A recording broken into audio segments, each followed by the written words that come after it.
David from Kuala BJJ, learning and teaching about jiu-jitsu. Today, a question from a guy from Sweden, Usnaf. I hope I pronounced your name correctly, bro. Cheer, I really love those questions, it really helped me.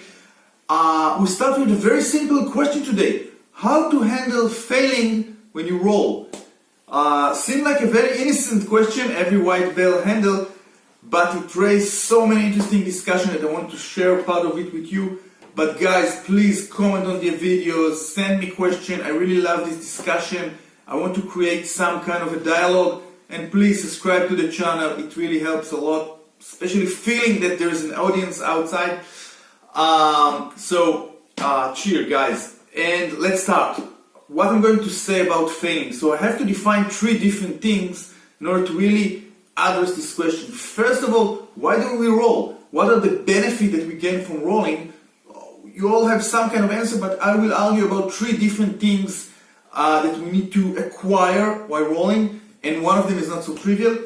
Then we'll talk about the mindset, how to handle failing, what do you need to see and feel about it. And finally, since I'm going to say that you need to fail sometime, we'll try to define how much, what is a good ratio between winning and losing, or successing in a roll, successing in a move, accomplish a submission, or being submitted. So let's start from the beginning. Why do we roll?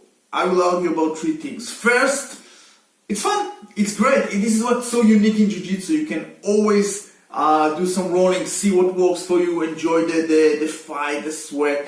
It's great. It's part of our culture. It's an amazing part of the game. So it's fun. And if you do not enjoy rolling, then something is wrong. Address your teacher, ask him, communicate about it. Most rolls should be fun. If you don't enjoy it, you're either in the wrong gym, the wrong group, you're doing something wrong. It should be fun. Not always something you're getting smashed, sometimes it's not the right vibe, but usually it has to be fun. If it doesn't, talk to your teacher, switch partners, whatever, enjoy it. It's fun. So, item one, fun. Secondly, again, easy, we get positive feedback. We succeed in doing something and we take this mental note. Okay, I have this great X-pass. Great, I really have good control from the back on the right side. Hey, my triangle is very good, let's do it again. A huge part of those positive feedback are unexplained. You do not really notice them in your mind, in your brain. Namely, you roll, and even if you don't think nothing about a roll, you still improve yourself by repeating the good thing. Whenever you succeed, your brain, even if you're not aware of it, saying, this was good, let's do it again.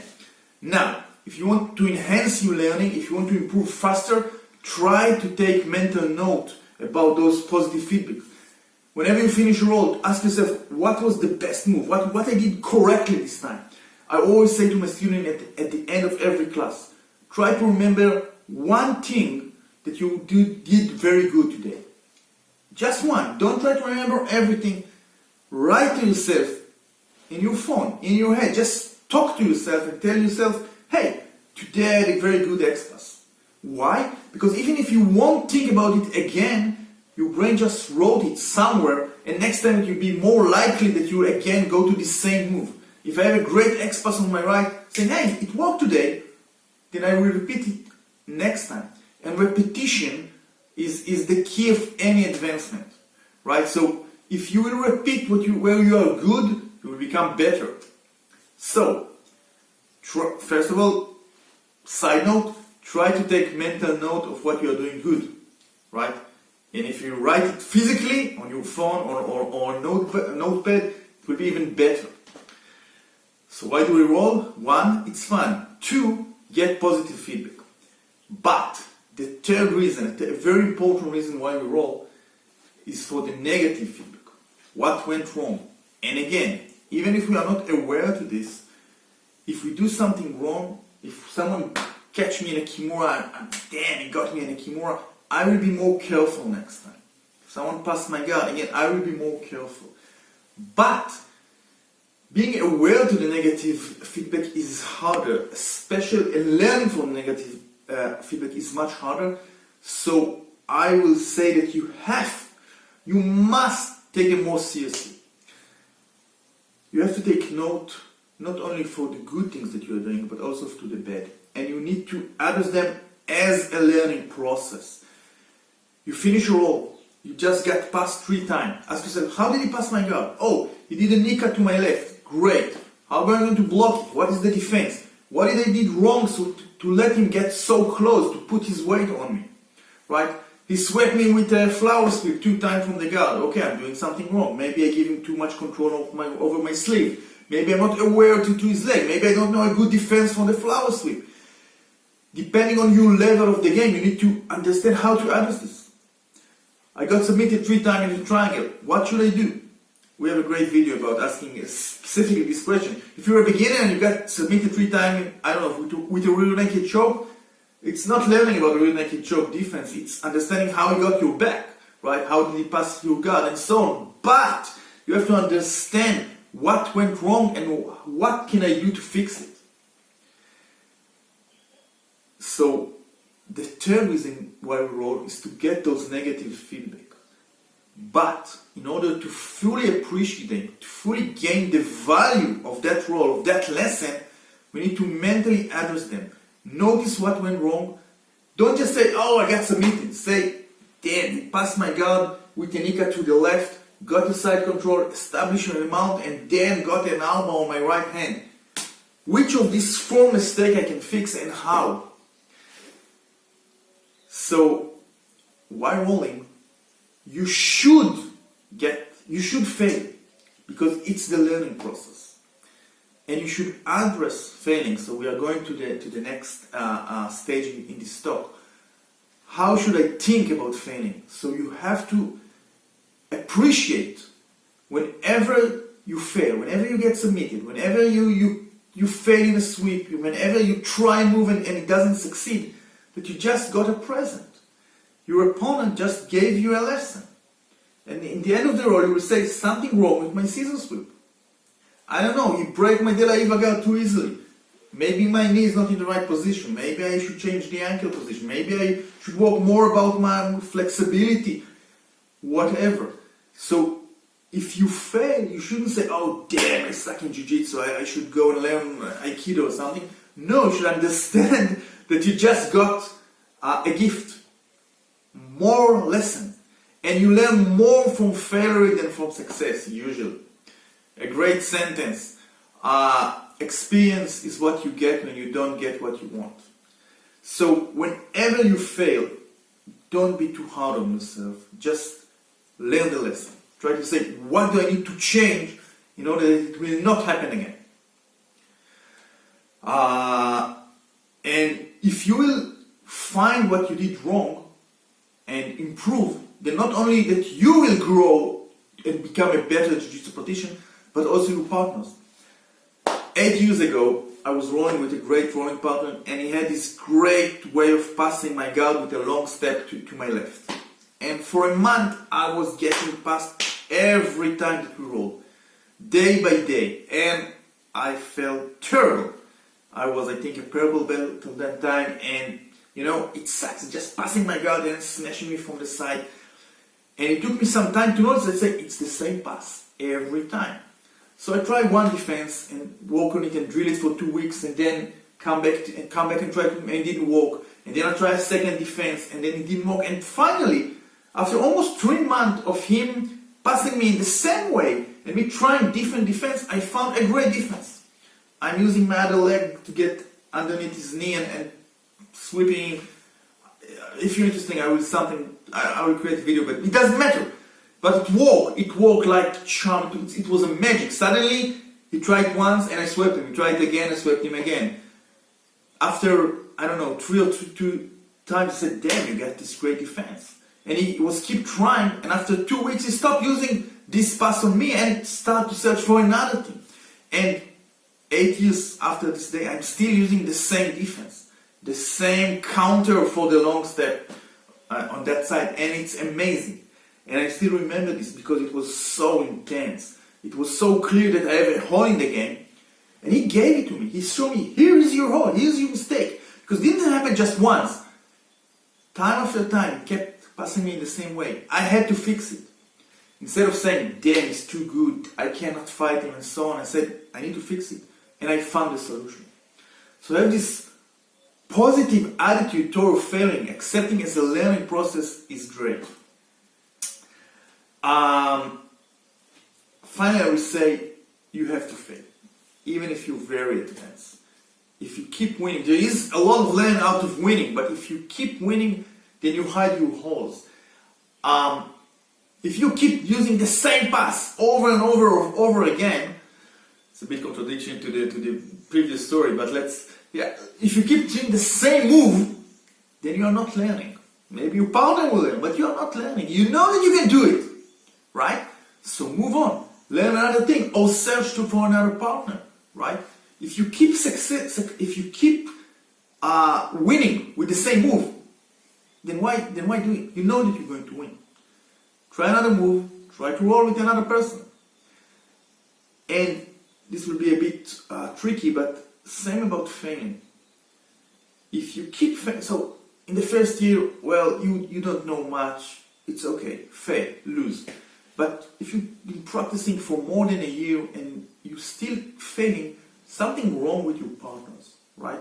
Either they are working too strong, or maybe they're too strong for you. If you're like a 130-pound guy and every one other guy in the gym is 40 pounds heavier than you, and they are working full strength, then it will be very hard to do jiu-jitsu. You need to learn how to handle strength and aggressive, but it doesn't mean that you have to fail the time. Ask them to work a bit lighter.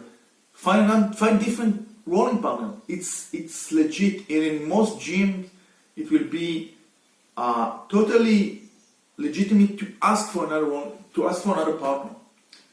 Finding the right partners is also part of the learning process, and you have to learn how to address this issue. When your partner is rolling too hard, or too lazy, or too aggressive, you can tell him, well, it's not suit for me, or talk to your teacher, and so on. So you need to balance it. And I will say something like this, it's very general tumble, but in the first year, it's okay to being smashed, being passed, but learn from it, right? There is a series that we're talking what you need to learn the first 6 months, then year, and then 2 years, and blue belt, and so on. So I will argue in this first 6 months, learn to relax and to handle yourself under pressure, being smashed inside control is the most important thing. So fail, it's okay. Later on, you need some success, but we need to define what is success. It's not winning, you're not only submitting. You need to start with very small successes. Let's say you've been training for 6 months. What do you want to achieve? First of all, recognize the situation. Understand on which position you are, right? If you can say in the middle of the fight, yeah, we're in half guard and I have an underhook on my left, it's good. It's huge. If you remember after all what was the position you were fighting in, it's great. Then you need to be able to think on a move. Oh, we're in a close guard, let me try the scissor sweep. You don't even have to try, just think of it in the right minute. Right? Oh, there's a great trigger for a triangle. Oh, I missed it. Never mind, but I saw the trigger. Then you should try the triangle on the right time. Oh, he left his hand on the mat and will go for a Kimura. Oh, I didn't got it, but I tried the Kimura. Trying the right move in the right time. And finally, I want to succeed at least in one move. Right? I swept him. Great. I don't need to win the match, but executing one move from start to end, it's great. And again, the stepping stone video, if you will check it out, around 1 year, this is what I argue that you have to learn. One good move. Right? So if you can execute one good move in a row, it's amazing. Later on, you need to win. In higher level, you have to get more success. So if you're a purple belt or a brown belt, the best way to advance is not only clashing force against other killer on the mat. I will argue for a brown belt, you need to work at least half of the time with new blue belts. Guys who know some jiu-jitsu can give you some triggers, but you can manhandle him easily. Why?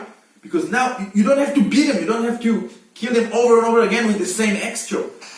Rather, you should think out of time. So you have to think, I have a class, you have to think of a new system, trying a new move, new attacks and so on. So if you're a brown belt, try to take half of your rolls with a new blue belt. Try a new thing, smash him, but don't win just for winning. Win to try a new system. Hey, I never walked into my Delavagal. Good time. Hey, I never tried the Kimura trap system. Oh, let's try it again. For him, it will be the opposite. He will fail again and again. He will lose, but he will have a great learning experience. He will learn from those entanglements with you. So, what I want to say. Negative feedback are great if you address them as a gift, as a learning opportunity. Whenever you fail, whenever you go home and say, everybody smash me, you are missing something. You should say, everybody smash me, I need to control distance better. So understand why you were submitted or why you got passed, what you have to do to change it, and sometimes the answer is to change your rolling partner, sometimes the answer will be, I don't know, trying a different guard and so on. And when you train, always keep winning and failing and mix them. If you only win or only fail, then something is wrong. Final note, competitor should have a different mindset. If you're going for a competition, then you should come out of a lot of wins. So you need tough rolling and walking on the edge, but you need to be very aware of what you can easily do on your opponent. So you need to success. You need to work on your best move and win, and you need to come with the confidence, with the, when your body know that you can get some move. So for competitor, a very different attribute. Anyhow, I hope I'll help you, bro. Asra from Sweden, and keep rolling and enjoy the journey. Please subscribe to the channel.